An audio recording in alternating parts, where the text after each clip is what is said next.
Is Scratch really dying? For someone who's been on Scratch for over 7 years, I've seen people say Scratch is dying a few times. But as soon as they say it, Scratch's popularity increases even more. So obviously, Scratch isn't actually dying. So why do people say it is? Looking at its monthly activity trends, it's not looking great. The number of comments have dipped. But here's the thing, the last time these stats were recorded was in June this year. And looking at the rest of the graph, these dips always happen during June and July. I don't know why in June and July specifically there's less activity than normal, but that doesn't matter now. If we grab the new projects, April 2024 is actually the height of new projects ever on Scratch. Many users believe that Scratch had a rough transition to 3 with lots of users quitting. But in this graph, we didn't see much of a change because Scratch 3 benefited younger users and people with mobile devices. Not to mention the pandemic boosted Scratch's popularity even more. So looking at all the graphs, Scratch seems to be more popular than ever. Now we want to pay attention to the users. I've been programming with Scratch since I was 9, and I haven't stopped since. Though there have been some Scratchers I saw that have came and went for 2 common reasons. Either they got blocked or they quit. While I saw some users quitting due to online distress, poor grades, and hating the moderation system, the main reason for leaving Scratch is retirement. Scratch is more so a hobby than an actual job. All the projects you make on Scratch are not monetizable, since Scratch is not profit and discourages use of selling games made on Scratch. That's the reason why people can make YouTube videos longer term than people making Scratch projects. We also gotta keep in mind that Scratch's target audience is for all ages, commonly 8 and up. Adults may not enjoy Scratch as much as children, and the older we get, the more we forget about the terms of use. I've heard people complain about projects getting removed for no reason, but keep in mind we're on a website that's designed for children. Anything deemed too scary, violent, or offensive, or shows personal information and unmoderated links are against the terms of use, and thus are at risk of being removed.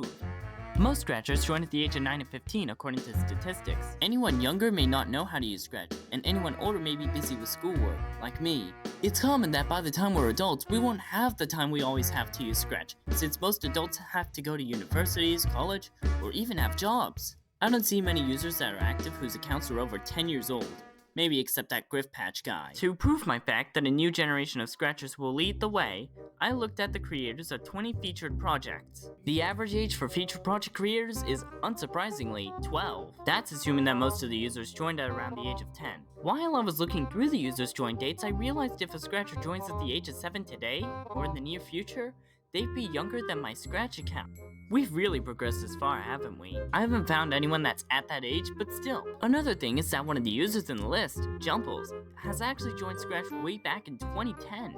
So I didn't include their feature project to make the averages balanced. Another thing that's also mind-boggling is the relevancy of these Scratchers. I'm from the Scratch Object Show community, and both of my Scratch accounts have around 300 followers. The most popular SOSC members have over 1,000 followers throughout their 3 to 7 years of experience. But these accounts that have been created less than 2 years ago are getting followers alarmingly fast. Some are already at 1,000. Now, some have gotten to this point thanks to them joining studios, interacting with other users, and getting their projects front-paged. But look at me!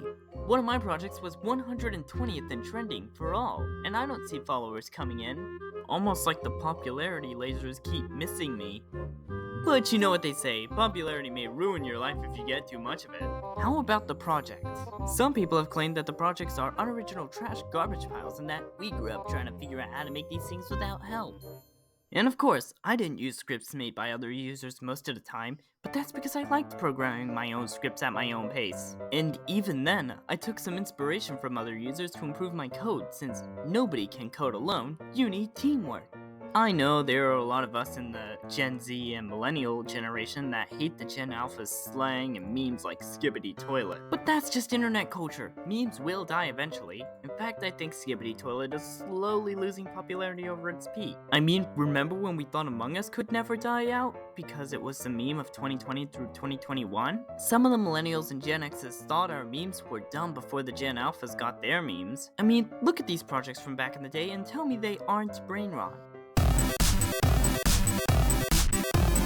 Repetitiveness is a good reason why people don't like Scratch. I do have to admit, it gets a little boring when I see the same cute platformer supporting the same mobile phone with a face, not capitalizing on the same popular trends that make the game age poorly.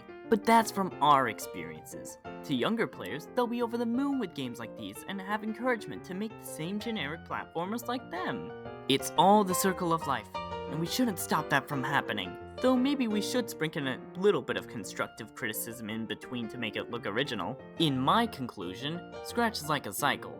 Children discover Scratch, children join Scratch, children gets inspired by Scratch creators, children make Scratch content, children grow up into adults, adults transition to other animation programming art software, adults quit Scratch to either make YouTube videos or make high quality games.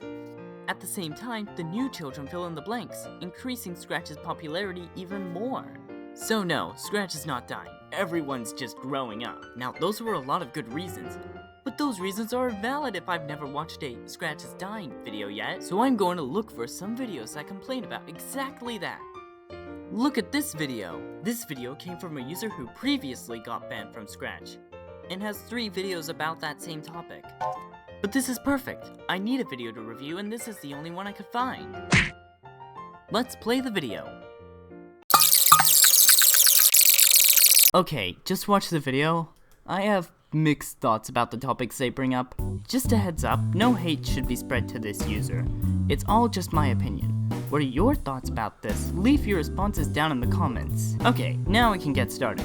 Not even 10 seconds in and I have something to say. The first thing this guy says is, Scratch has been the default program for beginners for almost a decade. And yeah, it has been around for a long time, but it's definitely longer than a decade. If you don't count the prototypes, Scratch is 17 years old. Scratch is starting to decline in popularity. Decline in popularity for the older generation, but the new generation are having the time of their lives with this. While Scratch is great for teaching the basics of coding, it really hasn't evolved to meet the needs of more advanced learners. That's because it doesn't need to. I like Scratch the way it is, though I do like it if we just had a few more blocks. Another point this person makes is that its limited capabilities can really hold you back. But that just makes Scratch fun of me and many others. They encourage workarounds to things that may seem impossible. When the introduction is finally over, we're finally up to its limitations. The first point they make is Scratch's 300 clone limit. This user said that modern computers are fast enough that they can handle way more than 300 clones, but for some strange reason, Scratch finds the need to make this random and arbitrary limit. Small note here, someone probably has made Doom on Scratch but can't upload it due to the terms of use. Talking about clones, yes, modern computers are capable of rendering more than the 300 clone limit, but not many users have the modern computer luxury. Some Scratch users are stuck on school laptops and tablets that can't even render 50 moving clones without slowdown. Now the next point of limitation this person makes is Scratch's hard frame rate limit of 30 FPS. To try and prove his point, he says that this video of him hitting a clip in Fortnite is at 60 frames per second. But the truth is, the video itself is stuck at 24 FPS, worse than Scratch's frame rate. So to try to prove his point, he decreases the frame rate of that clip to 12 FPS, 40% of Scratch's frame rate. I get having 60 FPS makes it 30 FPS and having 24 FPS brings it down to 12 FPS, which is what I believe he was trying to explain. Another thing to mention is that Scratch is meant for people of all ages, and having projects at 60 FPS may cause motion sickness or seizures to very young viewers. Not to mention that, like I said, it's going to be more difficult for Scratch projects to achieve 60 FPS on slower systems. He says that many Scratch mods have the ability to change the FPS to 60, but the issue is that when you enable 60 FPS mode there, Scratch projects actually run twice as fast unless delta time or interpolation mode is used. One thing that's interesting is that Scratch didn't have frame rate limits during its prototypes. The next thing that he points out is Scratch's unoptimized code. He says, in Scratch's programming, it pauses for a few milliseconds between running each block of code. But that's why we got run without screen refresh custom block. Even then, it doesn't pause for a few milliseconds for every block of code, unless you're using single stepping. I assume he probably means a few milliseconds for every script. More about the reason why Scratch scripts run slow in the next point, where he claims that websites like TurboWarp, Gandhi, and Penguin Mod run scripts way faster. And while that is true, it comes at a cap. Because the scripts are compiled, you can't do any real-time editing. Take this blank forever loop that is currently running in Scratch, adding a move block will make the sprite move as soon as the block is placed. In other mods, you have to click the flag to run that new script. This guy also has the guts to compare Scratch with the super duper advanced 3D engines like Unity, Godot, and Unreal. He says that projects like these are not possible in Scratch, but then shows a compilation of impressive 3D projects on Scratch. Granted, they are pretty bare bones and probably used mods to record the footage, but this proves that us, as a community, are learning tons of new ways to improve the capabilities of Scratch, and at least Scratch can keep its servers up better than Penguin Mod. The next limit he brings up is Scratch's stage size limit of 480 by 360, which hasn't changed since late 2004. And while that does pale in comparison to most 1080p and 4K monitors, that allows for compatibility with older Scratch projects. Projects made in the first versions of Scratch with no set resolution can't be imported to Scratch nowadays, but any project made in almost any version could be imported to Scratch 3. With older computers having only around 640p resolution, that was only barely enough to view your scripts. The increased resolution allows us to see much more scripts at once. Increasing the stage's size in a Scratch modification clutters the editors a lot. You're essentially stuck using the small stage layout. Trying 1080p resolution on my school laptop doesn't even fit on this whole screen, even with small stage layout. Even if you spend a week drawing a high resolution player character, once you import it into Scratch, it's gonna look like garbage. Man literally used the pixelate effect on that image. But yeah, it is kind of unfortunate that I have to rely on modifications to maintain the resolution of images. He also says, using vector sprites in Scratch makes it extremely laggy. But look at the post, it's from 2017. Scratch 2 was the most recent version at the time and had even less optimizations compared to Scratch 3. The next point I somewhat agree about, and it's about the generic projects I was talking about before. But if you heard my speech from the first part, that's because children take inspiration from other children who take inspiration from other creators who make the same engine everyone else uses. Now, I don't look at the trending page a lot aside from the time I saw one of my projects in like number 150. He also compares Scratch to Gandhi-eyed. Again, some very far competition that can't be matched by Scratch. Also imagine showing a young child Gandhi-eyed or Penguin Mod. They may be through the roof about this due to how many blocks there are, but do you really think they'll understand what half of these blocks mean? No offense to the young children watching this video. I mean, even I can't figure out how some of these blocks work. The first time I used Gandhi-eyed, it took me like 10 whole minutes to figure out what I was even doing. Another interesting point he makes is Scratch moderation. Due to Scratch's limited team, they have to incorporate auto moderation, which isn't always perfect. Remember when Scratch blocked comments with Riz? Also, we think Scratch moderation is many times worse than social media. But I swear my YouTube comment got removed for talking about my experiences with Scratch moderation system on another video as well. Probably because of an offsite link I posted, which was a Scratch link. Oh yeah, he also does a merch project. Let's just skip that.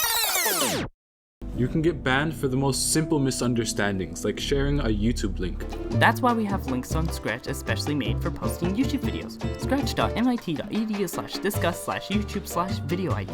Boom, that's your video. He quotes a comment saying that the best way to make a very popular game and not get in trouble by the Scratch team is to make a platformer. Platformer has to be black and have an eye, and the text must be Japanese or Chinese. To be fair, I would like to know why there are so many Japanese games on Scratch. Maybe I'll look into things in the future, but to be honest, looking at the What the Community is Loving page now, there's a lot less of these generic platformers, so it seems like the trend is slowly dying down. For the most part, one good claim I can see this guy making is how other users can get away scot-free with posting external links to Scratch. That does puzzle me a little bit. Scratch also favors generic and simplistic games, because the children like these generic and simplistic games. These games are more common than, say, a game that has been worked on for months or years for a reason.